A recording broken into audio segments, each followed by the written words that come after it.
एक बार फिर से सभी को नमस्कार। एक बार फिर उपस्थित हूँ आपके सामने लेकर के श्रीमद् भगवद गीता। इससे पहले श्रीमद् भगवद गीता के द्वितीय अध्याय के अनेक श्लोकों का हमने वाचन किया और अर्थ को समझने का भी प्रयास किया है। क्रमशः आइए आगे बढ़ते हैं और आज आगे के श्लोकों का वाचन करेंगे और समझने का प्रयास करेंगे। तो आज द्वितीय अध्याय के 35वें श्लोक को हम प्रारंभ करेंगे। भयाद्रणा दुपरतम, देखिए भयात, भयात, रणात, उपरतम। ठीक है, भयात, रणात, उपरतम। तो यहाँ पर जष्ट संधि होके द हो जाएगा और द के नीचे ये वाला र लग जाएगा। तो भयाद्रणा दुपरतम, भयाद्रणादुपरतम, भयात रणात उपरतम, भयाद्रणादुपरतम, मन्स्यन्ते त्वां महारथाः येषां च त्वं बहुमतो भूत्वा यास्यसि लाघवम्। भयाद्रणादुपरतम मन्स्यन्ते त्वां महारथाः। अब आपका इस युद्ध से पीछे हटने का जो कारण है वह अलग है, लेकिन आपको क्या लगता है कि आप इस रण से पीछे हट जाएंगे तो ये जो महारथी सामने खड़े हैं इनको वास्तविक कारण का पता चलेगा?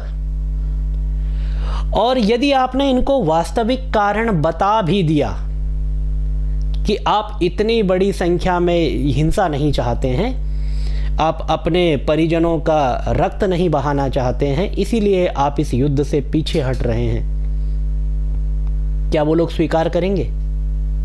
ये जो जितने महारथी आपके सामने खड़े हैं, युद्ध की इच्छा से यहां पर आए हैं। स्वयं सम्राट धृतराष्ट्र ने जब पहला प्रश्न किया था तो समवेता युयुत्सवः, युद्ध की इच्छा वाले, मामकाः पांडवाश्चैव किम अकुर्वत संजय, ये उनका पहला प्रश्न था कि युद्ध की इच्छा वाले।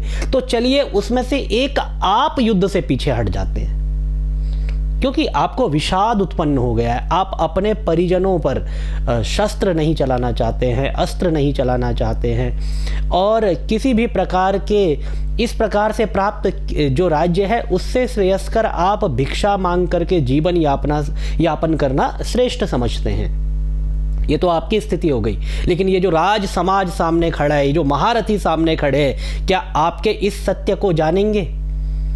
और यदि आपने बता भी दिया तो क्या उसको स्वीकार करेंगे?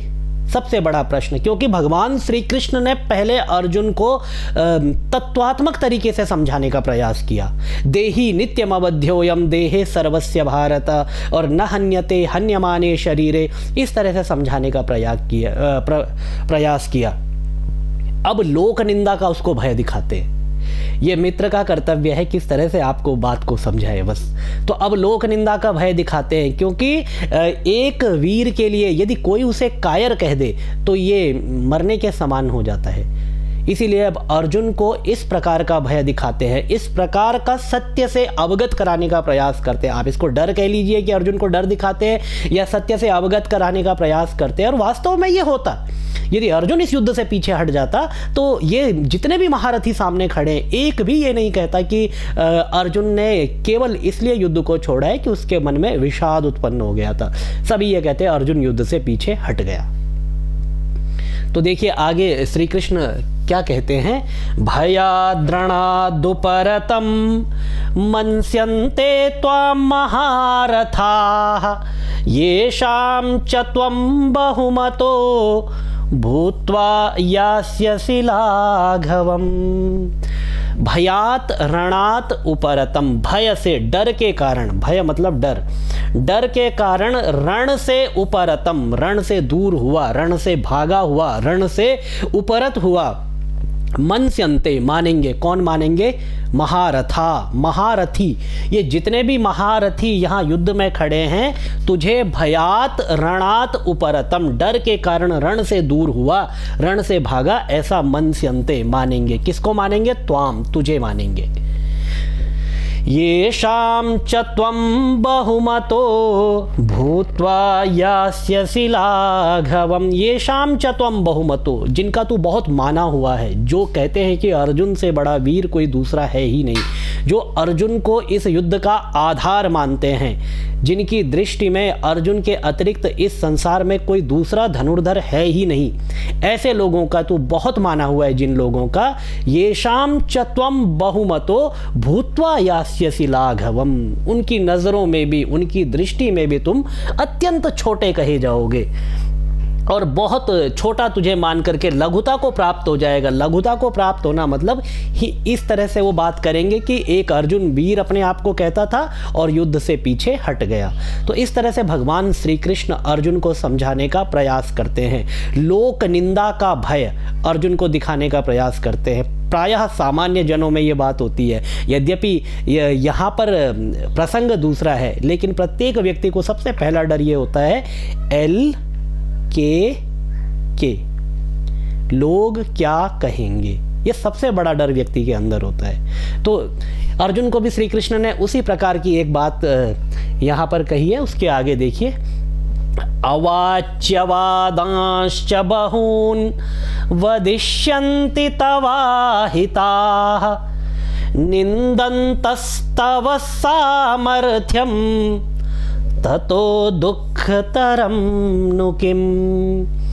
अवाच्यवादांश्च बहून् वदिष्यन्ति तवाहिताः निन्दन्तस्तव सामर्थ्यं ततो दुःखतरं नु किम्।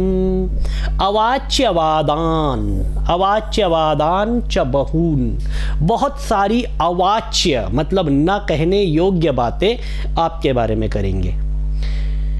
कैसी बातें करेंगे? आपको भागा हुआ या फिर युद्ध से डर करके भागा हुआ क्षत्रिय, इस तरह से बातें करेंगे। तो बहुत सारी न कहने वाली बातें आपके बारे में कहेंगे, आपके सामर्थ्य की निंदा करेंगे। सबसे बड़ा प्रश्न, आपके सामर्थ्य की निंदा करेंगे। निंदन्तस्तव सामर्थ्यम, तेरे सामर्थ्य की निंदा करेंगे। और जो समर्थशाली व्यक्ति होता है, यदि उसके सामर्थ्य की निंदा की जाए तो वह उसको स्वीकार नहीं करता है, वह उसको सहन नहीं करता है।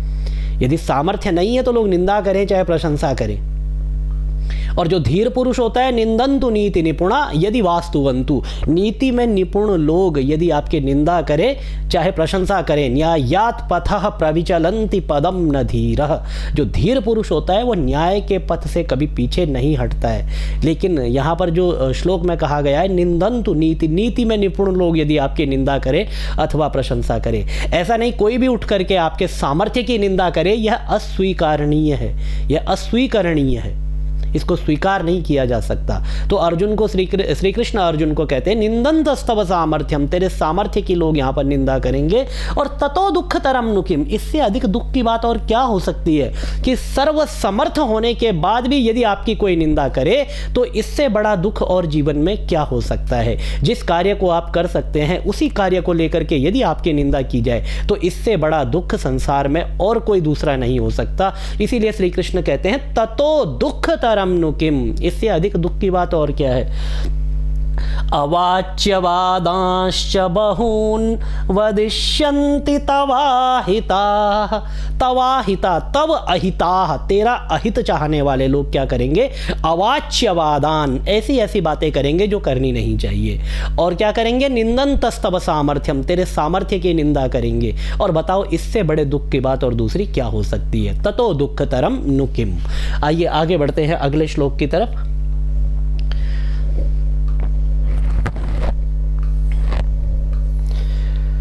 बहुत ही महत्वपूर्ण श्लोक, श्रीमद् भगवद गीता का ये संदेश है कि कर्म कैसा भी सामने आ जाए, ये भगवान श्री कृष्ण का संदेश है, ये जीवन का सार है ये श्लोक।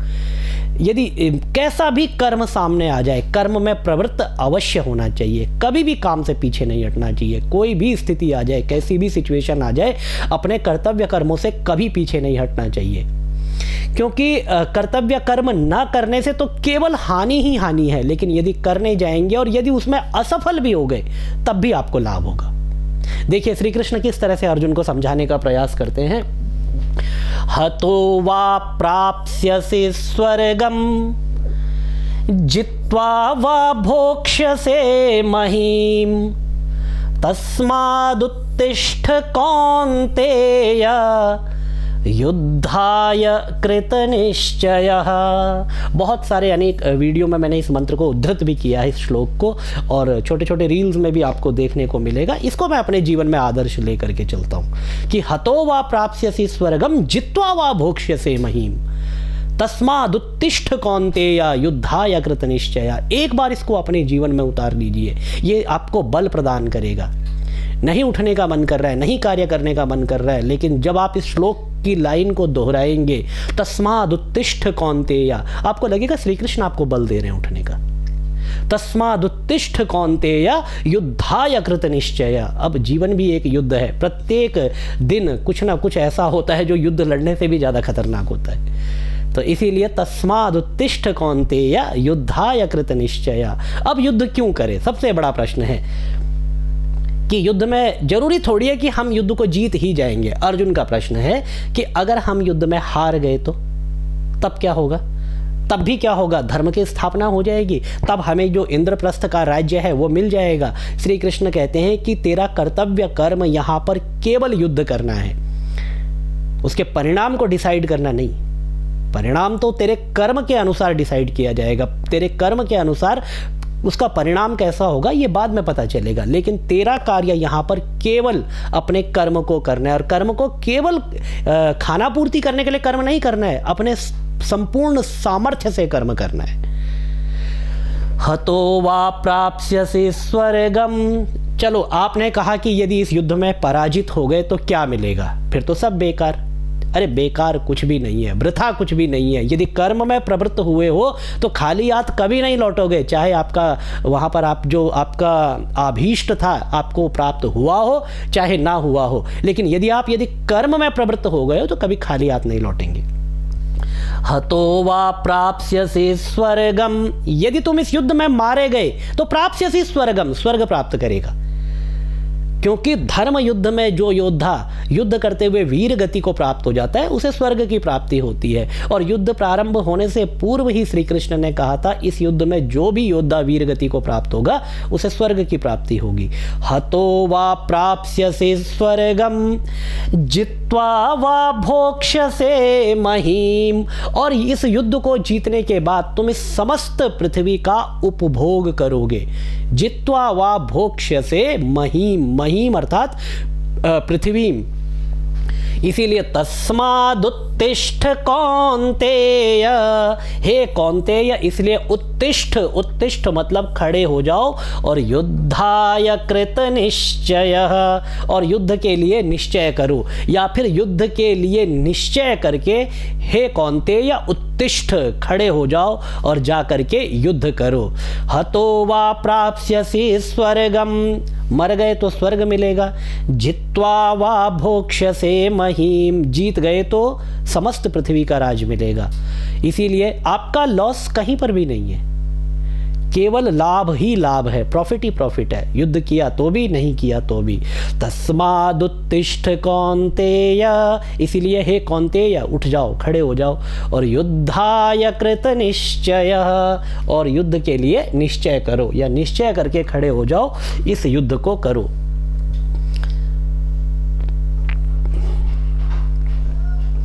सुखे दुखे समे कृत्वा लाभालाभौ जया जयौ ततो युद्धाय युज्यस्व नैवं पापमवाप्स्यसि। सुखे दुखे समे कृत्वा, सुख और दुख दोनों को समान मान करके चलो। ये केवल अर्जुन के लिए संदेश नहीं है, ये समस्त ये जो चराचर जगत है इसमें जो रहने वाले प्राणी है, प्रत्येक प्राणी के लिए भगवान श्री कृष्ण का यह संदेश है कि सुख में अत्यधिक प्रसन्न नहीं होना है और दुख में बिल्कुल दुखी नहीं होना है। सुखे दुखे समे कृत्वा लाभा लाभौ जया जयौ ततो युद्धाय युज्यस्व नैवं पापमवाप्स्यसि। सुखे दुखे समे कृत्वा, सबसे पहले तो सुख और दुख में भाव को समान रखना है। यदि सुख में बहुत ज़्यादा उत्सव नहीं मनाएंगे, बहुत अत्यंत प्रसन्न नहीं होंगे, केवल परमात्मा की इच्छा स्वीकार करके उस सुख का आनंद लीजिए। और यदि दुख आता है तो उसको भी परमात्मा की इच्छा के अनुसार स्वीकार कीजिए। क्योंकि यदि किसी व्यक्ति के जीवन में केवल सुख ही सुख है या किसी व्यक्ति के जीवन में केवल दुख ही दुख चल रहा है तो समझिए वो व्यक्ति जीवित ही नहीं है। जिसके जीवन में थोड़ा सा भी उतार चढ़ाव नहीं आया, यदि सुख है तो दुख नहीं आया और दुख है तो सुख नहीं आया, समझ लीजिए ऐसा व्यक्ति इस संसार में है ही नहीं। क्योंकि ये चक्रार पंक्ति रिव गच्छति भाग्य पंक्ति, ये जीवन पंक्ति, ये भाग्य पंक्ति चक्र के समान चलती है। चक्रार पंक्ति रिव गच्छति, चक्र की पंक्ति चक्र के पहिए के समान, रथ के पहिए के समान घूमती है। यदि सुख अभी यहाँ पर है तो सुख यहाँ पर भी जाएगा और दुख यहाँ पर है तो दुख यहाँ पर भी जाएगा। इसीलिए यदि कोई व्यक्ति ये कहता है कि उसका संपूर्ण जीवन अत्यंत सुखी है तो ऐसा व्यक्ति इस संसार में है नहीं। क्योंकि ये संसार ही सत्व रज और तम तीन गुणों से उत्पन्न हुआ है। तीन गुणों, प्रकृति में तीनों गुण होते हैं और संसार में भी ये तीनों गुण होते हैं और ये तीनों गुण सुखात्मक, दुखात्मक और मोहात्मक होते हैं। इसीलिए प्रत्येक व्यक्ति का जीवन में सुख भी आता है, दुख भी आता है और मोह भी आता है। इन तीनों से रहित व्यक्ति का जीवन हो ही नहीं सकता। यदि है तो फिर वह जीवन मुक्त है, आपकी और मेरी तरह सामान्य प्राणी नहीं है वो। इसीलिए यहाँ पर श्री कृष्ण कहते हैं सुखे दुखे समे कृत्वा लाभा लाभौ जया जयौ। लाभ हानि, लाभ अलाभ, लाभ हानि में भी समान रहना। जया जयौ, जय और अजय, यदि आप जीत गए और पराजित हो गए दोनों में स्थिति में बिल्कुल समभाव में स्थित रहना। अगर आप विजेता बन गए तो बहुत अधिक प्रसन्न होने की आवश्यकता नहीं है और यदि आप पराजित हो गए तो बहुत अधिक दुखी होने की आवश्यकता नहीं है। इसी तरह से बहुत लाभ हो गया तो प्रसन्न होने की आवश्यकता नहीं है और हानि हो गई तो भी दुखी होने की आवश्यकता नहीं है। यदि इस भाव को रख करके तू युद्ध करेगा, और मनुष्यों के लिए श्री कृष्ण का संदेश है यदि इस भाव को रख करके इस जीवन के युद्ध को करेंगे, अपने कर्मों को करेंगे, तो ततो युद्धाय युज्यस्व नैवं पापमवाप्स्यसि। ततो युद्धाय युज्यस्व, इस तरह से युद्ध करने से नैवं पापमवाप्स्यसि, तुम पाप के भागी नहीं बनोगे। पाप के भागी तो नहीं बनेंगे, साथ में ये देखिए क्योंकि पाप और पुण्य का हिसाब आप नहीं कर पाएंगे, ये तो आपको पता नहीं चलेगा क्योंकि ये एक अपूर्व बनता है और अपूर्व जाकर के फिर एक फिक्स डिपॉजिट आपको। तीन तरह के कर्म होते हैं, प्रारब्ध, संचित, क्रियमाण। फिर ये थ्योरी उस हिसाब से चलेगी कर्म की तो। लेकिन आप बहुत अधिक दुखी नहीं होंगे, टूटेंगे नहीं।